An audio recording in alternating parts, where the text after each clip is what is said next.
Mula sa bulwagang pambalitaan ng UNTV, si Bernard Danis.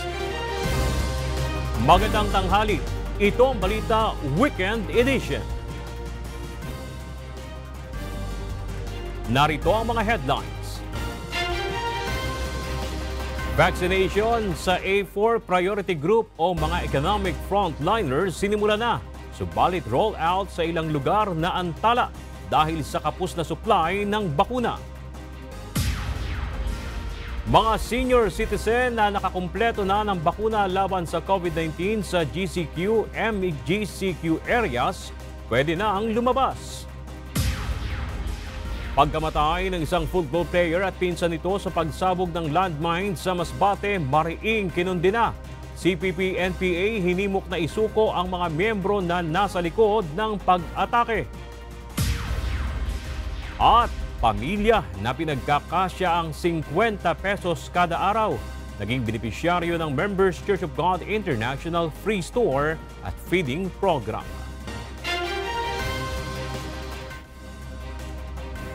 Opisyal nang sinimulan ngayong linggo ang pagbabakuna sa economic frontliners na kabilang sa A4 Priority Group ng COVID-19 Vaccination Program. Kumpiyansa ang pamahalaan na sa pamamagitan nito ay muli nang may babalik ang sigla ng ekonomiya sa oras na mabuksan ang mas marami pang negosyo at makabalik sa pagtatrabaho ang mas marami pang mga empleyado. Ito ang balita ni Marvin Calas. Nasa 50 manggagawa ang lumahok sa ceremonial vaccination ng A4 Priority Group o ang Economic Frontliners noong Lunes sa Mall of Asia. Nabakunahan ang ilang empleyado ng gobyerno, media personalities, delivery riders at maging mga call center agent. Sinovac at AstraZeneca ang brand ng COVID-19 vaccines na ginamit sa kanila. Kumpiyansa ang pamahalaan na ito ang simula ng tuloy-tuloy na pagbangon ng ekonomiya ng bansa. Hopefully itong vaccination, sabi nga natin, magtutuloy-tuloy na yung reopening ng walang alinlangan at wala pong surge. Ngunit dahil kakaunti pa rin ang supply ng bakuna, nais ng Department of Health na unahin sana ang mas mga nakakatanda sa sektor na ito. Pwede pong unahin na yung 40 to 59 years of age para kasi na malinaw po yan sa mga malawakan, malalimang pag-aaral na yung pong habang tumatanda na mga grupo ng mga ating prioritization, sila pa yung talaga na apektuhan ng COVID. Hindi naman po problema ang supply ng bakuna, lahat po ng A4 ay mabibigyan din. Sa ngayon naman po, depende yung supply sa dami rin na magpapabakuna. Pero ngayon po, we can accommodate kung sinong gusto. Kalinsabay ng mas pinalawak na vaccination program ng gobyerno, binigyang diin naman ni Pangulong Rodrigo Duterte na dapat sumunod pa rin ang publiko sa health measures. To my dear kababayans, let us keep in mind that vaccination is the only way forward for us to overcome this pandemic. But we must also remember that getting vaccinated is not the only solution. We must continue to observe minimum public health standards by wearing a mask, washing our hands, and observing social distancing. Kahapon naman, Biyernes, opisyal na rin sinimulan ang COVID-19 vaccination sa mga manggagawa sa entertainment industry. Umaasa ang ilang artista at direktor na ito na ang simula ng muling pagsigla ng film industry matapos ang mahigit isang taon. Kasi kami nung hindi na kami pwedeng mag-perform on stage, syempre parang ninakawan ng purpose. Kasi kami we're not actually just for the money. We are doing it for everyone, for a greater purpose, to mold a community through musical theater or plays. Para naman sa entertainment, since down nga yung mga tao ngayon, very important din para sa mental health ng tao na may napapanood tayo nagpapasaya sa atin. Feeling ko kasi importante yung media industry as yung mga other businesses at other sectors ng lipunan natin. Para sa aming industriya, napaka-importante nito kasi ito ay magdadala sa atin or sa amin, sa movie industry, television at ang audiovisual industry para mabalik na sa normal dahil marami hong nawala ng trabaho sa amin. Sakaling magtuloy-tuloy na ang pagbabakuna, nasa 500,000 mga manggagawa sa film at entertainment industry ang inaasahang makakabalik na sa pagtatrabaho. Marvin Calas, UNTV News and Rescue. Diyos ang aming sandigan, serbisyo publiko ang aming pinahahalagahan. Isang araw matapos ilunsad ang COVID-19 vaccination sa mga manggagawa, nagbukas agad ng slot para dito ang ilang lungsod sa National Capital Region. Ngunit sa Maynila, marami ang inabutan ng cut-off kahit maagang pumila kaya sila nadismaya. Ito ang balita ni JP Nunez. Mula sa 750 doses na alokasyon sa kada mall, itinaas ito ng lungsod ng Maynila hanggang sa 2,000 para mas marami pa ang makapagpabakunang manggagawa. Ngunit sa kabila nito, marami pa rin sa mga nais makatanggap ng COVID-19 vaccines ang hindi na nabigyan. Bukod kasi sa mga mayroong prior booking, maaari ring mag-walk-in ang mga kasama sa A4 priority group. First come, first serve basis rin ang sistema sa mga mall kaya may iba na inabutan ng cut-off. 6 a.m. pagkapunta namin, nandun na kami sa dulo, nakapila. Tapos nung nagbigay ng number, wala na, hindi na kami inabot. Marami na talagang tao. Sana po, dagdagan po nila yung gamot na i-dispose po nila para yung mga tao mabakunahan lahat. Pipila pa rin po para makasiguro makasakali po. Kaya naman hiling ng mga manggagawa magkaroon sana ng mas maayos na sistema sa pagbabakuna sa kanila upang hindi naman masayang ang kanilang oras sa pagpila. Mayor, ayusin lang po natin sana yung sitwasyon dito. Kasi yung pala may mga staff sila dito. Although alam naman po namin 2,000. Alam ko naman kulang. Kaya lang, ang sa amin lang, sana yung maliwanag na instructions. Kaya kung meron nga bukas, babalik ako mamayang gabi para bukas ma-injectionan. Humingi na lamang ng pangunawa sa publiko ang direktor ng Liga sa Maynila at nakiusap na hintayin na lamang ang susunod na schedule kung kailan available na ang mga bakuna. Gusto naming i-accommodate lahat. Gusto po ng City of Manila na mabakunahan lahat. As per category po. Pero kung hindi po aabot, sana po maintindihan nila na ginagawa na po namin lahat para po kahit sinong pumila, mabakunahan. Pero kung if not, hintay na lang po tayo sa mga susunod. Konting pasensya po at pag-iintindi. JP Nunez, UNTV News and Rescue. Diyos ang aming sandigan, serbisyo publiko ang aming pinahahalagahan. Inaasahang sa susunod na linggo ay magiging stable na ang pagbabakuna kontra COVID-19 sa Pilipinas matapos ang bahagyang pagbagal nito noong mga nakaraang araw dahil sa kakulangan ng supply ng bakuna. Ngayong linggo, mahigit 4 na milyong doses ng bakuna ang dumating sa bansa at inaasahang madaragdagan pa sa mga susunod na araw. Ito ang balita ni Janice Sinhente. 2 milyong doses ng Coronavac o bakunang gawa ng Sinovac-BioNTech ng China at 2.2 milyon doses naman ng COVID-19 vaccine ng Pfizer-BioNTech ang dumating sa Pilipinas ngayong linggo. Bahagi ito ng nasa 11 milyong doses ng bakuna na inaasahang darating sa bansa ngayong Hunyo para sa vaccination rollout ng pamahalaan. Ayon kay Interagency Task Force Against COVID-19 Chief Implementer at Vaccine Czar Carlito Galvez, pagdating ng mga karagdagang bakuna sa bansa, hindi na ito idadaan pa sa warehouse kundi ide-deploy na agad sa mga LGU. Nakikita natin kasi meron tayong tinatawag na certificate of analysis. So, madidistribute natin lahat yung supply na yan na more or less mga almost 4 million. Madideploy natin yan mga June 14. Kung makita natin siguro more or less mga 6 million, i-deploy natin yan palabas ng Metro Manila. Nitong mga nakaraang araw, napilitan ng ilang local government unit na pansamantalang itigil ang pagbabakuna sa mga priority group dahil sa kakulangan ng supply.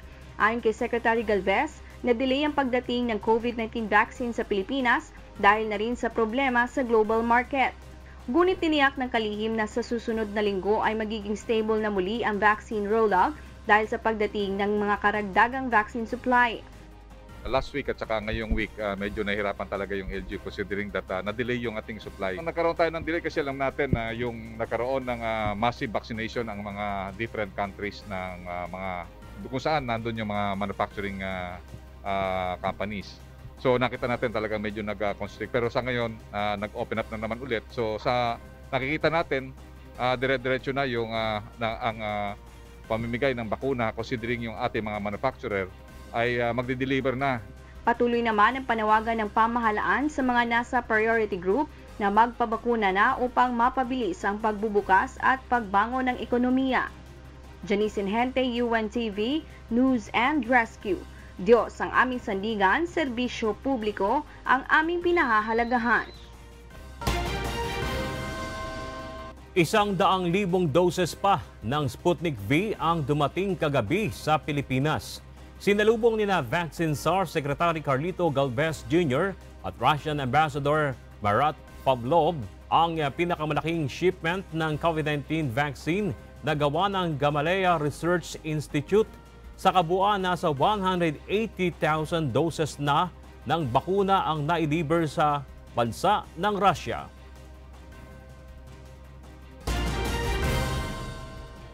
Marami sa mga nakatanggap na ng bakuna ang hindi pa nakababalik para sa second dose ng kanilang COVID-19 vaccines. Kaya naman umapila na si Pangulong Rodrigo Duterte sa mga ito na agad magtungo sa vaccination centers para kumpletuhin ang kanilang bakuna. Ito ang balita ni Asher Cadapan Jr. Hiningi na ni Pangulong Rodrigo Duterte ang tulong ng mga local government unit upang hanapin ang mga individual na hindi pa nakatatanggap ng kanilang second dose ng COVID-19 vaccine.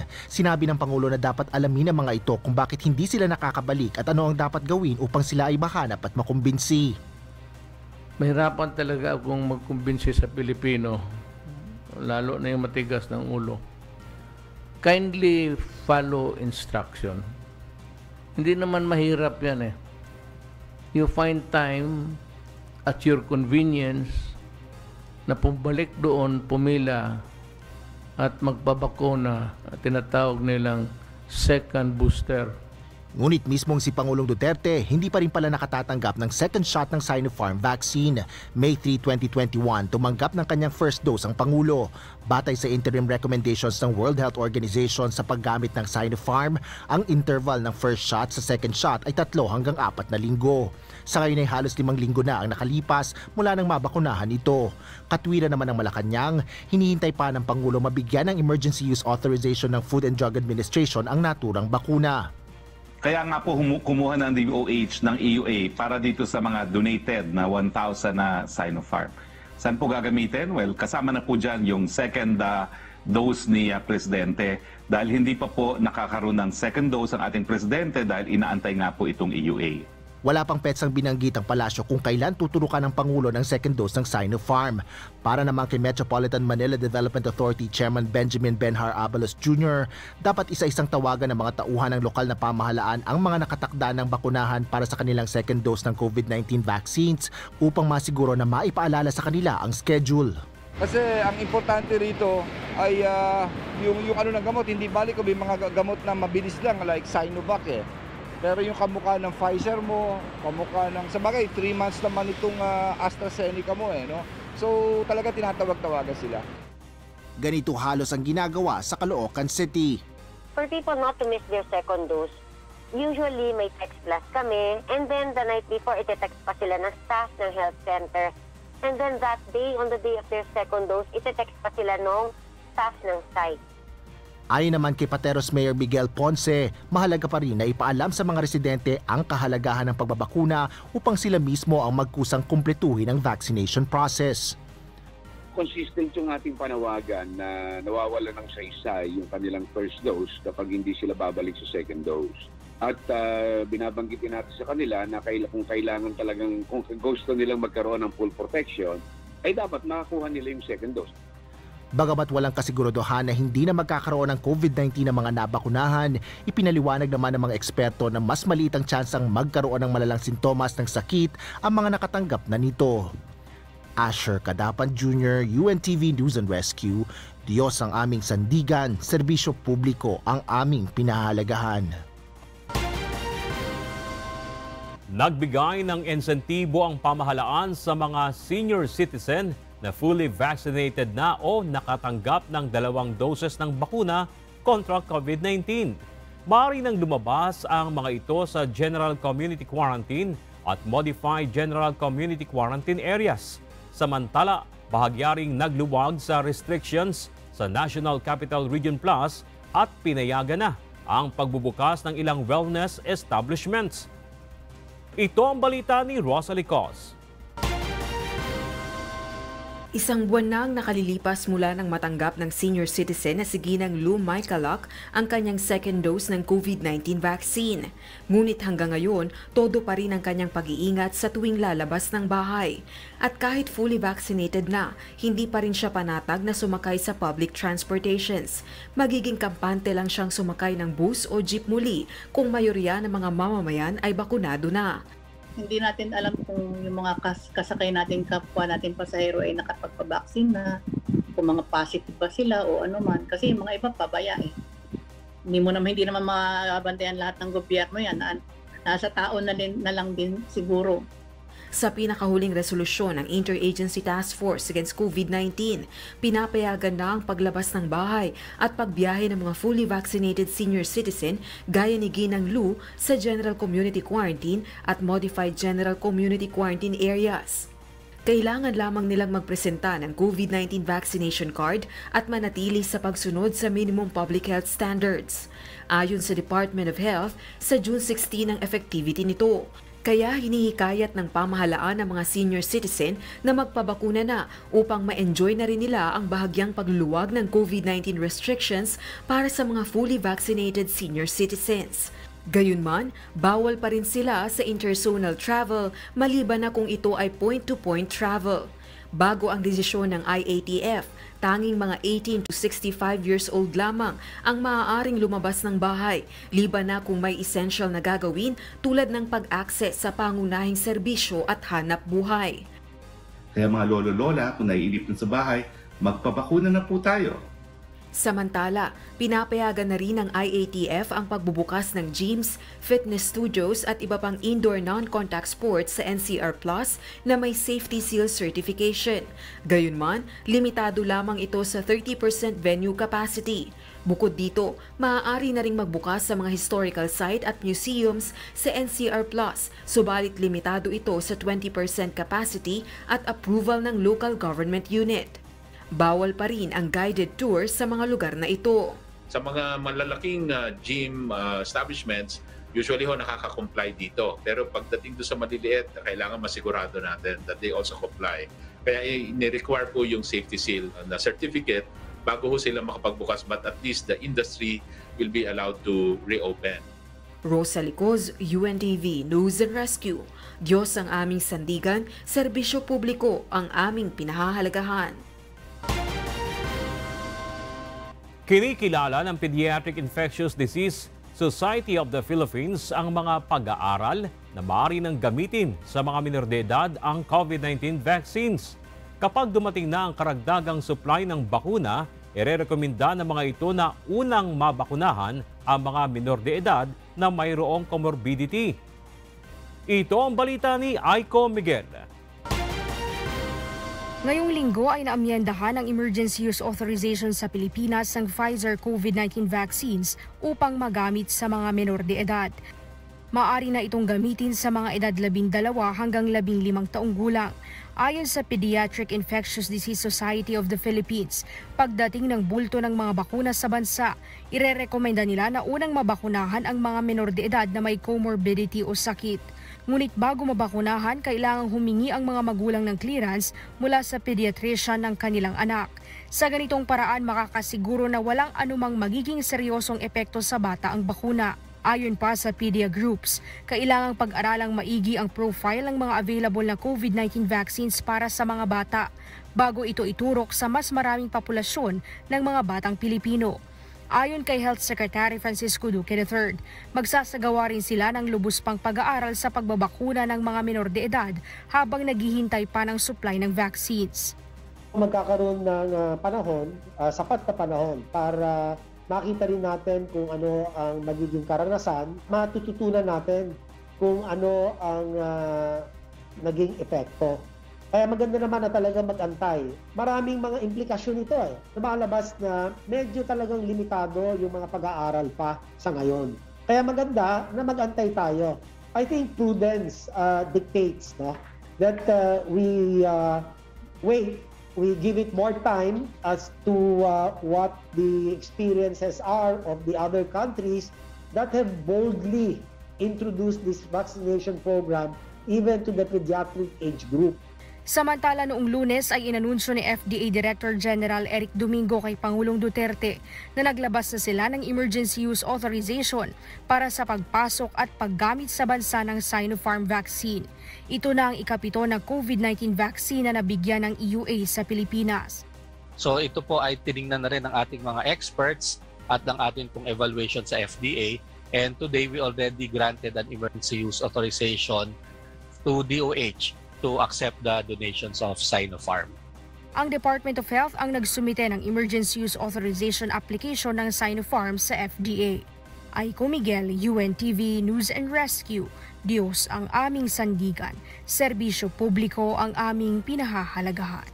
Tinatarget ngayon ng COMELEC na mairehistro ang mga nasa mahigit 1 milyong overseas Filipinos para sa darating na 2022 elections. Paalala naman ng komisyon sa mga overseas voters na umuwi na ng Pilipinas at dito na boboto.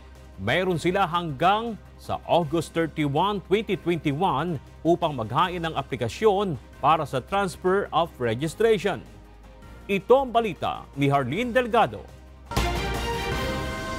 April 10 to May 9, nandito kayo sa Pilipinas, punta lang ko kayo sa Office of the Election Officer or sa aming pong 6 local registration centers para magpa-transfer ng inyong registration. Kami na po ang bahala to transfer it.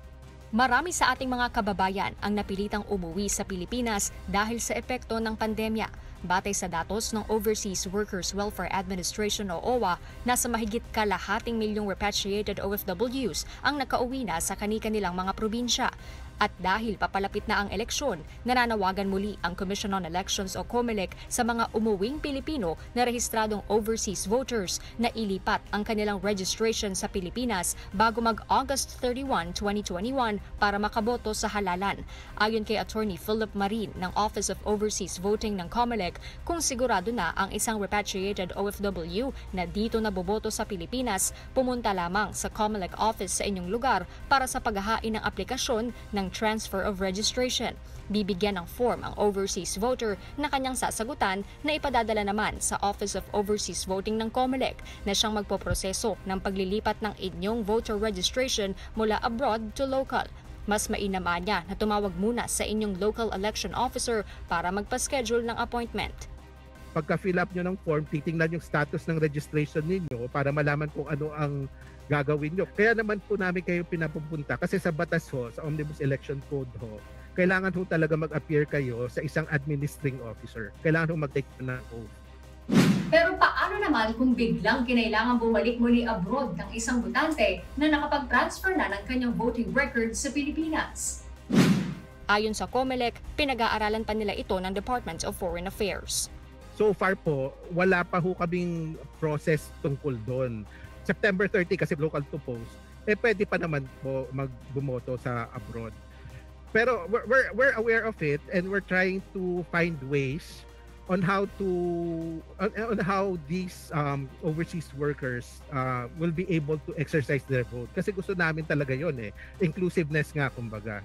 Nasa 1.4 million ang kabuuang bilang ng mga rehistradong overseas voter mula sa 1.8 million noong 2019 elections. Resultaan niya ito ng ginawang paglilinis ng COMELEC kung saan tinanggal na ang mga nakitang duplication at multiple registrations. Nasa mahigit 1.6 million na overseas Filipinos ang target na maihabol sa pagpaparehistro para sa 2022 elections. Para sa mga katanungan patungkol sa overseas voting, maaaring makipag-ugnayan sa Facebook page ng COMELEC o kaya sa Overseas Voting PH. Pwede ring mag-email o di naman kaya'y tumawag sa Office for Overseas Voting ng COMELEC. Nakatakda ring ilunsad ng COMELEC ang online voting testing na layong mapag-aralan kung makatutulong ito sa pagboto ng mga nasa liblib na lugar at seafarers sa mga susunod na eleksyon. Harleen Delgado, UNTV News and Rescue. Diyos ang aming sandigan, serbisyo publiko ang aming pinahahalagahan. Inaasahang papangalanan mamayang hapon ng opposition coalition na isang bayan ang mga nominado sa pagka-presidente at vice-presidente sa eleksyon 2022. Ito ang balita ni Dante Amento, live.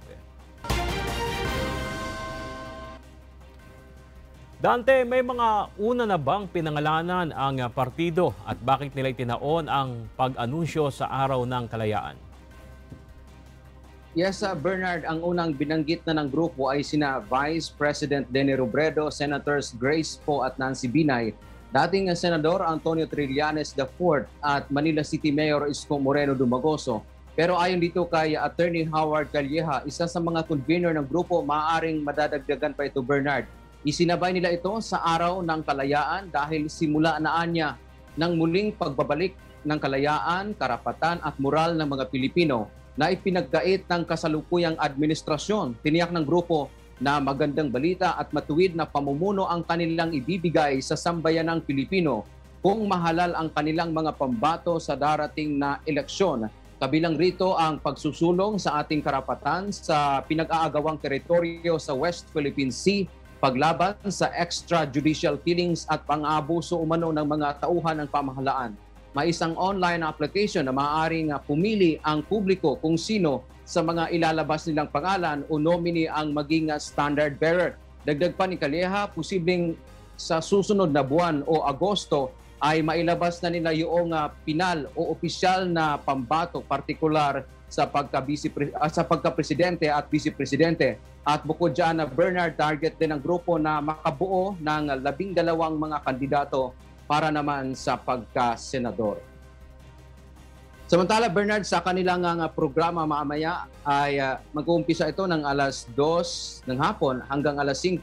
Inaasahan natin na presente itong kanilang mga convener sa pangunguna ni former Supreme Court Justice Antonio Carpio, dating Ombudsman Conchita Carpio Morales, dating Department of Foreign Affairs Secretary Albert Del Rosario at gayon din ang dating kalihim ng edukasyon na si Armin Luistro. At mayroon din silang mga guest reactors, Bernard. So abangan natin yan kung magkakaroon ba ng pagbabago yung una nilang mga binanggit na 5 pangalan. At ayon pa nga dito kay Calleja, kung madadagdagan ito ng either 2 o 3 pa. So abangan natin kung sino-sino yan at kung wala bang umatras doon sa una nilang pinangalanan, Bernard. Dante, ibig sabihin nito, yung ilalabas nilang pangalan mamaya, hindi pa itong opisyal na standard bearer ng opposition party, kundi pagpipilian pa lang nung kanilang pinaka-standard bearer. At pangalawa, Dante, pag isinama ba nila sa kanilang listahan na ilalabas mamaya, ibig sabihin nito, ang mga mababanggit na pangalan ay sang-ayon na maging bahagi ng opposition coalition. Yes, Bernard, tama yan. Ito kasi mga pangalan na nabanggit natin kanina, ayon pa dito kay Calleja, ay nakausap na nila ito, Bernard. Pero kumuha din tayo ng reaction, no? Kabilang na dyan itong matunog talagang pangalan na si Mayor Isko Moreno Dumagoso. Pero tumanggi nga siyang pag-usapan ang issue pa ng politika. Ayon naman sa kanya, hindi naman talaga magtatagal na, ilang buwan na lang at filing na ng COC. At lalantad din itong mga tao na ito na pinangalanan at dyan na magkakaalaman kung talagang sila ba ay tatakbo o hindi, Bernard. Yun nga kasi, Dante, yung mga napangalanan nila ng una, medyo hindi pa agad mismo nagkukumpirma na sila kasama sa opposition coalition. Maraming salamat, Dante Amento. Ilang beses nang sinabi ni Davao City Mayor Sara Duterte Carpio na hindi siya tatakbo sa pagka-presidente sa darating na eleksyon. Maging ang ama nitong si Pangulong Rodrigo Duterte, paulit-ulit sa kanyang pahayag na hindi nababagay maging Pangulo si Inday Sara. Ngunit may mga individual at grupo pa rin ang nagsusulong ng kanyang kandidatura. Ito ang balita ni Harleen Delgado. Done deal. Ganito inilarawan ni dating Camarines Sur Representative Rolando Andaya ang Sara Gibo tandem sa 2022. Sa katunayan, inaayos na umano nila ang pagpapalakas sa tambalan sa buong bansa. Money is not a problem financing is not a problem. It's already there. It was already fixed before we landed in Manila, coming from Davao. So everything is set. What we are talking about now in the inner circles is how both of them will promote their tandem nationwide. We're at that stage already. Ayon pa kay Andaya, tatakbong independent sina Duterte, Carpio at Teodoro at hindi hihingi ng pag-endorso mula sa ibang partido. Para sa dating kongresista, ang tambalang ito ang gold standard sa presidential at vice presidential race. When I looked at both of them, I was watching them intently when they were conversing with each other. Kinikilig ako eh. Para ako nanonood ng pelikula na box office, and I'm sure when people get to see them together, they'll get the same feeling. Sara Gibo tandem, God's choice. Sinubukan ng UNTV News na makapanayam si Teodoro, ngunit tumanggi muna ito sa ngayon. Wala ring kumpirmasyon sa ngayon si Mayor Sara kaugnay sa pagtakbo nito sa 2022 presidential elections. Ngunit sa isang panayam, muling sinabi ni Pangulong Rodrigo Duterte na hindi susunod sa kanyang yapak si Inday Sara. Samantala, sinabi naman ni Senate President Vicente Soto III na siya ang magiging running mate ni Senator Panfilo Lacson sakaling magdesisyon itong tumakbo sa pagkapresidente. Ayon naman kay Senator Lacson, wala na sana siyang ganang tumakbo, ngunit nakumbinsi siya ni Soto na pag-aralang mabuti ang kanyang political plans.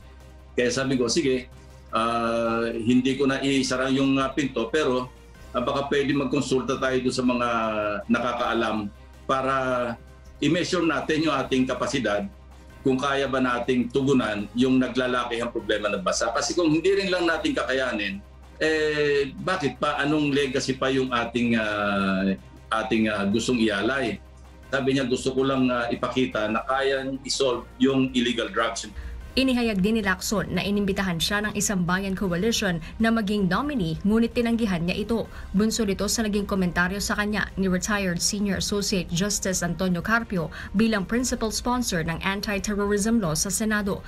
Kabilang si Carpio at ilang miyembro ng koalisyon sa mga petitioner laban sa anti-terrorism law sa Korte Suprema. Kasi sa akin, any self-respecting person or individual na na-preclude ka na, tapos ngayon, iimbitahin ka. Meron naman siguro akong sariling respeto merong respeto sa sarili ko para pupunta pa ba ako dyan sa inyo? Bago ito, sinabi ni Isang Bayan convener Attorney Howard Calleja na nananatili silang bukas para makipag-usap kay Senator Lacson at sa iba pang individual para sa nominasyon. Jorlene Delgado, UNTV News and Rescue. Diyos ang aming sandigan, serbisyo publiko ang aming pinahahalagahan. Handa na umano si Pangulong Rodrigo Duterte na magretiro sa politika kapag nagtapos na ang kanyang termino sa susunod na taon. Ngunit may ilan pa rin na nagsusulong na tumakbo naman bilang Vice Presidente. Ito ang balita ni Nel Maribohok. Walang nakikitang potential successor at deserving na humalili sa kanya sa ngayon si Pangulong Rodrigo Duterte. Ito ay bagaman may potential aspirants at posibleng magpatuloy ng kanyang legacy. Ngunit sa kabila nito, wala pa rin siyang balak sa ngayon na pagbigyan ng pag-uudyok ng mga kasama sa PDP laban na tumakbo bilang Vice Presidente. Ayon sa Pangulo, tumatanggi na siya rito dahil handa na rin siya sa kanyang retirement. Ngunit naniniwala si Partido Demokratiko Pilipino Lakas ng Bayan o PDP laban Secretary General Melvin Matibag na bukas pa rin ang Pangulo sa posibleng pagtakbo bilang Vice President sa 2022 elections. Ayon kay Matibag, ang tanging sinabi ng Pangulo ay nilalabanan niya ang mga pag-uudyok ngunit hindi tinatanggihan. Kaya naman umaasa sila na ikokonsidera pa rin ito ang mga panawagan ng mga kapartido. Ayon kay Presidential Spokesperson Harry Roque, ikinokonsidera ng Pangulo ang mga suwestyon na ito. Wala pa naman pong desisyon kasi si Presidente Duterte. So lahat po ng gusto magmungkahi, magbigay ng suhestyon, welcome naman po sila dahil nasa proseso pa lang ng pagdedesisyon ang ating Presidente. Ngunit para sa political science professor na si Dennis Coronacion, hindi na dapat tumakbo si Pangulong Duterte dahil kokontrahin na nito ang isinasaad ng konstitusyon.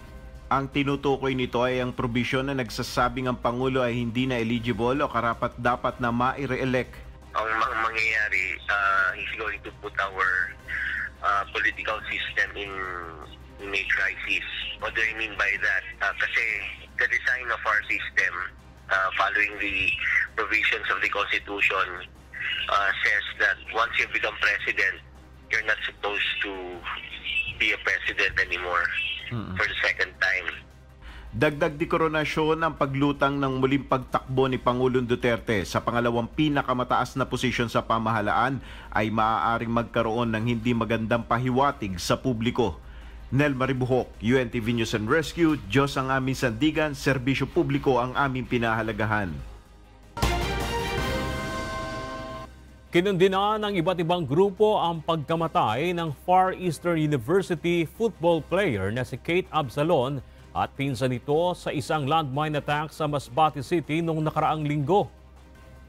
Inako ng Communist Party of the Philippines New People's Army na sila ang nasa likod ng pagsabog at humingi ng tawad. Subalit, hustisya ang hinihingi ng pamilya ng mga biktima. Ating balikan ng mga pangyayari sa likod ng nangyaring krimen sa balita ni Victor Cosare. June 6, 2021, isang anti-personnel mine o APM ang sumabog sa Purok 4, Barangay Anas, Masbate City. Namatay sa insidente ang football player na si Keith Absalon, 21 anyos, at ang tiyuhin nito na si Nolven Absalon na nagbibisikleta patungo sana ng Barangay B, Titong. Nagpapagaling naman sa Masbate Provincial Hospital ang pinsa ni Keith na si Crispin Daniel Absalon na nadamay rin sa insidente. June 7, 2021, naglunsad ng manhunt operations ang Philippine National Police sa mga nasa likod ng pagsabog. Nagsagawa rin ng investigasyon ang Commission on Human Rights sa nangyaring landmine attack. June 8, inako ng Communist Party of the Philippines New People's Army na sila ang nasa likod ng pagsabog kasabay ng paghingi ng tawad sa pamilya Absalon. June 9, hinamo naman ng Department of the Interior and Local Government ang CPP-NPA na isuko ang kanilang mga tauhan na nasa likod ng pag-atake. Ayon kay DILG Secretary Eduardo Anyo, hindi sapat na akuin lang ng CPP-NPA ang pamamaslang sa atleta at kaanak nito, kundi obligasyon nilang i-turn over ang mga salarin upang mabigyan ng hustisya ang pamilya ng mga biktima. Ayon naman kay Justice Secretary Menardo Guevara, maaaring kasuhan ang mga salarin sa ilalim ng anti-terror law bukod pa sa mga kasong murder, paglabag sa international humanitarian law, genocide at crimes against humanity. June 10, lumabas sa autopsy report na nakuha ng UNTV na hindi lamang sa landmine nasawi ang magpinsan na Absalon kundi nagtamo rin ang mga ito ng tama ng mga bala ng baril. Nangako si Pangulong Rodrigo Duterte ng hustisya sa pamilya at pagpapanagot sa mga nasa likod ng krimen. June 11, tuluyan ng isinantabi ng Office of the Presidential Advisor on the Peace Process o OPAP ang panawagan na muling buhayin ang peace talks sa pagitan ng gobyerno at National Democratic Front of the Philippines. Ito'y bunsod pa rin ng patuloy na ginagawang pag-atake ng NPA. Victor Cosare, UNTV News and Rescue. Diyos ang aming sandigan, serbisyo publiko ang aming pinahahalagahan. May dagdag singil ang Meralco ngayong Hunyo. Isa sa dahilan ay ang mataas na konsumo sa mga nagdaang buwan. Samantala, ipinananawagan naman ni Energy Secretary Alfonso Cusi na maibalik na sa gobyerno ang kontrol sa power grid ng bansa kasunod ng mga nararanasang rotational brownout sa Luzon. Ito ang balita ni Nina Armilio. Pagtaas ng generation charge mula sa Wholesale Electricity Spot Market o WESM ang pinakadahilan ng dagdag sa magiging bayarin sa kuryente ngayong buwan. Ayon sa Meralco, nagkaroon ng pagtaas ng demand sa mga buwan ng Abril at Mayo sa kasagsagan ng init ng panahon. Dala ito ng two factors. Una, tumaas yung demand in Luzon grid. So between April and the May supply month, demand in the Luzon grid increased by more than 1,000 megawatts from around 10,400 megawatts in April to more than 11,500 megawatts in May. Aside from the increase in demand, there were also challenges in the supply situation, in particular the simultaneous plant outages of generation capacity. Ang resulta, dagdag na 16 na piso para sa mga kumukonsumo ng 200 kilowatt hours. 24 pesos sa mga kumukonsumo ng 300 kilowatt hours. 32 piso naman sa kumukonsumo ng 400 kilowatt hours at 40 pesos sa mga gumagamit ng 500 kilowatt hours. Samantala, sa isinagawang pagdinig ng Senado noong Huwebes sa isyu ng problema sa power supply sa bansa, sinisi ni Energy Secretary Alfonso Cusi ang umano'y hindi pagsunod ng National Grid Corporation of the Philippines sa pagkontrata ng power reserve. Ayon sa opisyal, mabagal ang pagdevelop ng transmission lines na kasama rin sa prangkisa ng NGCP, kaya hindi maikonekta ang stranded na supply ng kuryente mula sa Visayas at Mindanao Grid papuntang Luzon. Panawagan ni Secretary Cusi, amyendahan ang Electric Power Industry Reform Act o EPIRA Law para mabigyan ang DOE at bisitahin ang prangkisa ng NGCP. Gusto na rin ng kalihim na maibalik na sa gobyerno ang kontrol sa power grid ng bansa. As early as January 2017, we have started communicating with NGCP to address the reserve requirements of the grid. Unfortunately, up to now, more than 4 years, this remain a major problem. But yun pong aming panawagan, hindi po narinig ng publiko, hindi po pinakinggan. Sagot naman ni NGCP President Anthony Almeda, tagahatid lamang sila ng supply ng kuryente at talagang ang mismong supply na rin daw ang kulang. Ayon pa kay Almeda, maaga silang nagbigay ng babala sa DOE at iba pang stakeholders sa pagnipis ng supply ng kuryente ng Luzon Grid sa simula pa lamang ng taon. NGCP has constantly been bullied not just over the past couple of days, but in the past years, being used as the scapegoat, the easy target to blame for the issue. We were blamed for not contracting enough ancillary service, as if it is the solution to the problem. To put it on record, NGCP has 100% contracted a healthy mix of PIRM and non-PIRM ancillary service contracts. Pinag-aaralan pa rin umano ng NGCP ang ilang kontrata dahil posibleng magdulot ito ng pagtaas ng presyo ng kuryente na papasanin ng mga consumer. Ninya Armilio, UNTV News and Rescue. Diyos ang aming sandigan, serbisyo publiko ang aming pinahahalagahan. Nasunog ang isang maliit na cargo vessel sa Tondo, Maynila ngayong umaga kung saan nasa mahigit 6 na ang naitalang nasugatan sa insidente. Ito ang balita ni Asher Gadapan Jr. live. Asher, ano na ba ang estado ngayon ng sunog? Bernard, patuloy pa rin inaapula ng mga bombero ang nasusunog na MV Titan 8 cargo vessel sa Muelle de la Industria sa Tondo, Maynila. Bagaman bahagyang naapula ng mga ito, ang sunog ay may mga pagsabog pa rin dahilan ng muling paglagablab ng apoy. Batay sa inisyal na ulat ng Bureau of Fire Protection, nakumpirma ang sunog mag-aalas 9 na ng umaga. Makalipas lang ang ilang minuto ay itinaas na rin ng BFP sa ikatlong alarma ang sunog. Ayon sa Philippine Coast Guard, dumaong ang MV Titan 8 sa pantalan ng Delpan upang magsagawa ng refueling operation bilang paghahanda sa kanilang biyahe papunta sa Palawan.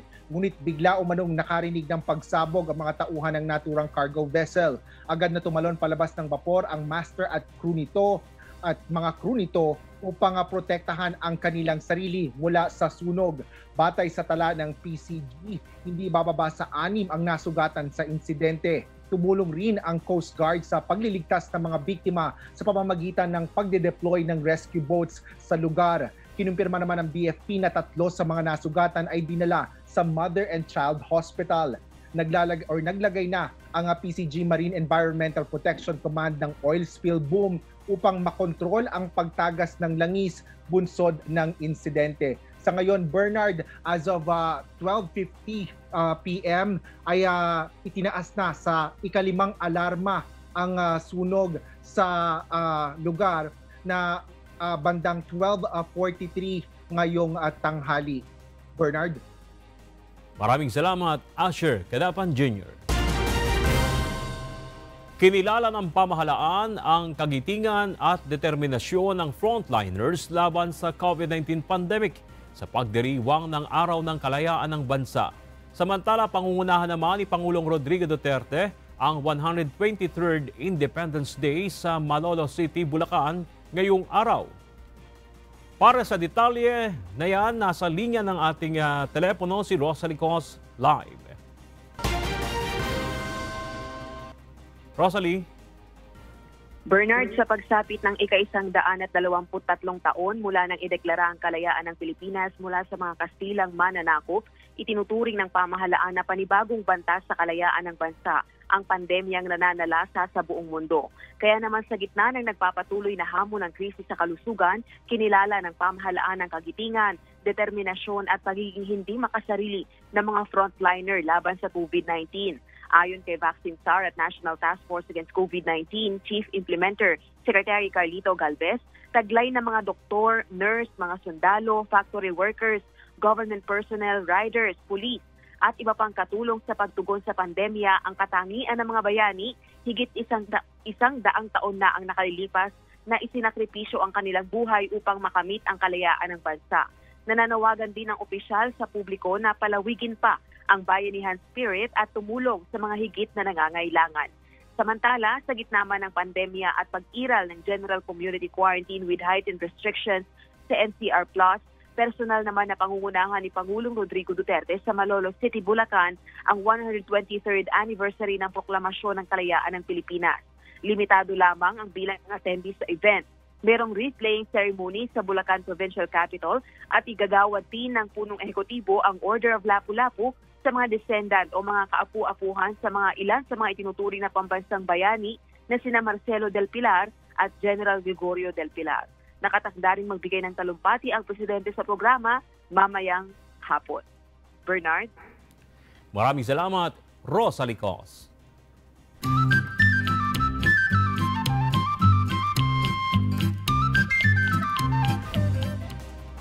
Hindi man maganda ang idinulot ng pandemya sa ilang tourist spots sa Pilipinas matapos mapilitang magsara ang mga ito. Tila ikinabuti naman ito ng mga dugong sa Busuanga, Palawan. Alamin natin kung bakit sa pandemic na balita ni Maribel Cabling.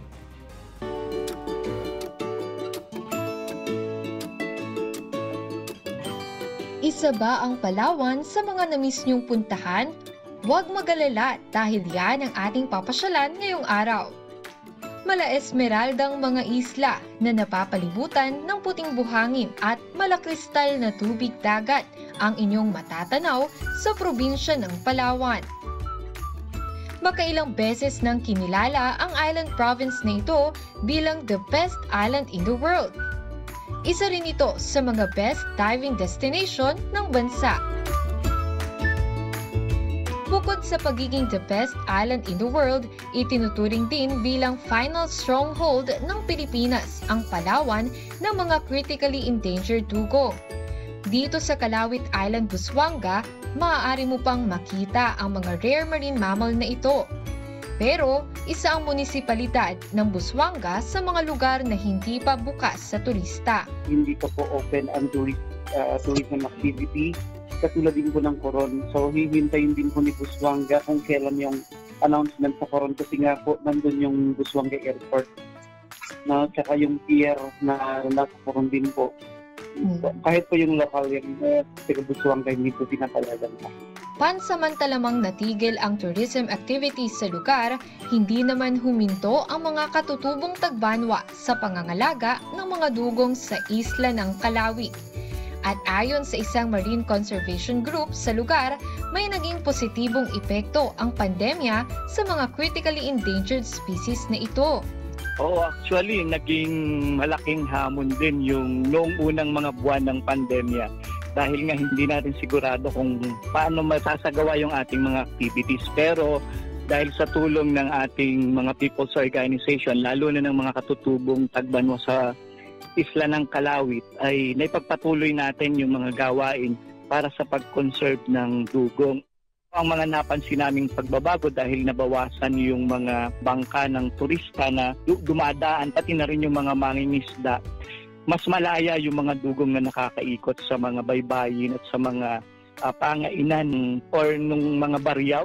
Maganda rin na nabawasan yung threat kasi isa din sa mga threat yung mga propeller ng bangka na paikot-ikot sa isla. So ngayon medyo yon ay nabawasan.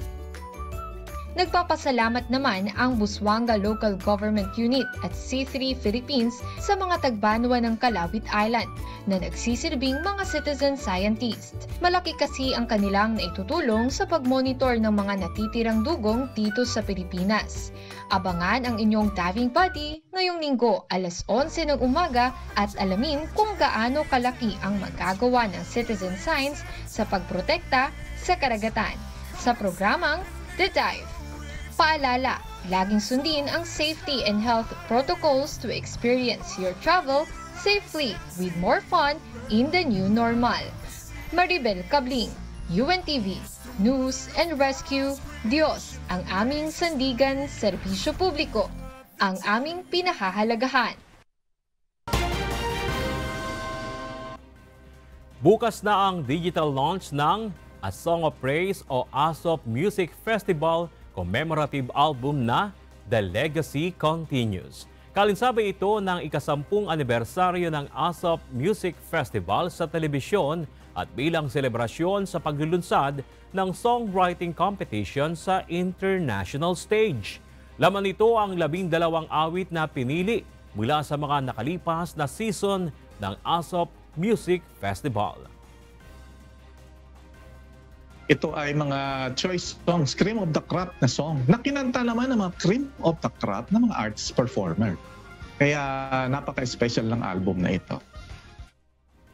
Ang mga komposisyon ay inawit ng mga batikang OPM stars na sina Jaya, Yeng, JR, Jed Madela, Casey Tandingan, Eric Santos at ilan pang malalaking pangalan sa Philippine music industry na sina Jason D., Stephanie, Clarice de Guzman, Thor, Mark Oblea at Ken San Jose.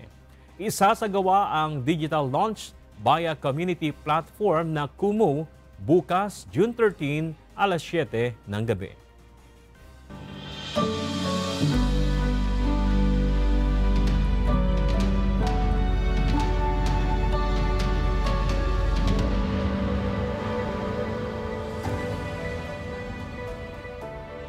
Naging benepisyaryo ng Members Church of God International Free Store at Feeding Program ang isang pamilya sa Magalang, Pampanga na 50 pesos lang ang kinikita kada araw.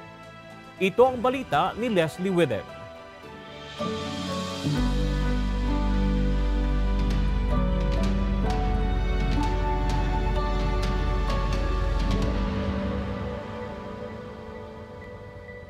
Si Mary Ann Tolentino Alfonso, masipag at mabuting anak. Subalit dahil sa kahirapan, napilitan ang kanyang mga magulang na ipagkatiwala muna ang dalaga sa kanyang tiyahin. Panganay kinuha yung namatay na nanay ko. Sabi niya, kukunin ko yung anak mo para konti lang haalagan niyo sa pagkain, sabi niya. O, napilitan kong kinuha nila. Subalit isang buwan pa lamang nang ito ay umalis, ang anak na mapagmahal at matulungin sa magulang ay bumalik na hindi na kagaya ng dati. Pagkaraan ng isang buwan, tumawag dito. Sabi niya, yung anak mo parang may topak. May sikay sa ulo. Tinawag ako, kinuha ko doon. Oh, bakit nagkaganyan naman ako? Kinuha ako. Hindi naman ganyan ako. Ay, nalungkot ako. Iiyak, ganyan na. Labis ang hirap ng kalooban ni Tatay Nestor na makitang wala na sa katinuan ang kanyang anak. Ayon kay Nanay Corazon, nagkaroon ng menstrual psychosis ang dalaga noong siya ay 18 anyos hanggang sa lumala na ang kondisyon nito. Napatinginan nila ito sa doktor at binigyan na ng reseta ng gamot, subalit alalahanin nila kapag hindi ito nakakakain dahil nagiging bayolente. Kaya ang 50 pesos na arawang kita ni Tatay Nestor sa halip na ibili ng gamot ay sa pagkain na lamang ni Mary Ann inilalaan. Niluto ko na po. Kasi wala na akong pambili ng gamot. Tsaka yung reseta niya nawalan. Magkain ng tiyagaan na po sa kinakain na ng kanin. Ganyan. Kung wala siyang pagkain ng baho, binigay mo sa kanya, magwawala na naman. Basta siya lang kumain na okay lang po. Kain kami kunti ng kanin. Sabi, inumin lang yung tubig lang. Pwede ka lang bubus sa tubig. Masakit man sa kanilang kalooban, kinailangan nila itong ikulong upang hindi na makatakas at makapanakit ng iba. Sa palengke, nakakita ng may prutas, nagtitinda ng prutas po. Kumuha. Hindi na naman matao. Tumakbo yung anak ko. Inabo siya. Buti hindi sinaktan. Kaya sabi ko, pasisi na po ako. May kaya po yung anak ko.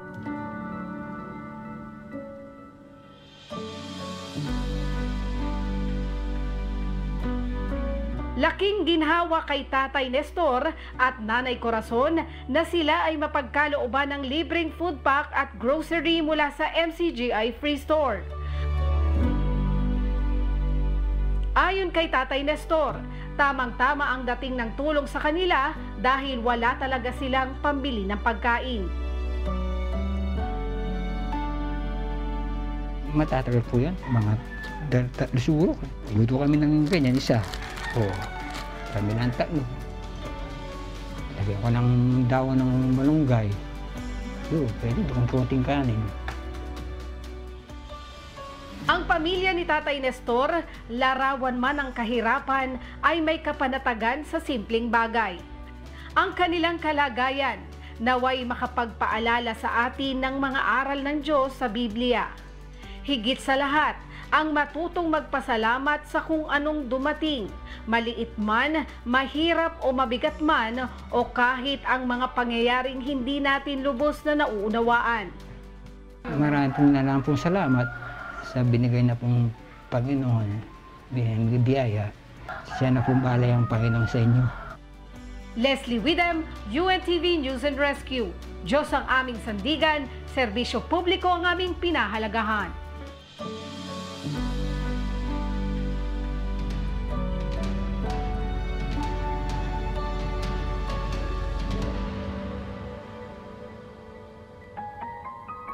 At sa ating iiwang mga salita ng Diyos na ating sandigan.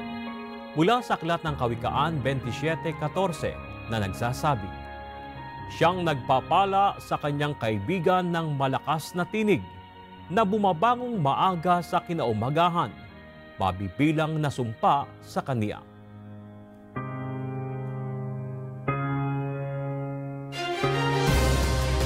At yan ang naging kabuuan ng ating balita ngayong araw ng Sabado. Aming nilahad ang buong katapatan kung paano namin nasaksihan. Sa ngalan ni Kuya Daniel Rason, ako si Bernard Danis. At dito sa UNTV, Diyos ang aming sandigan, serbisyo publiko ang aming pinahalagahan. Magandang tanghali.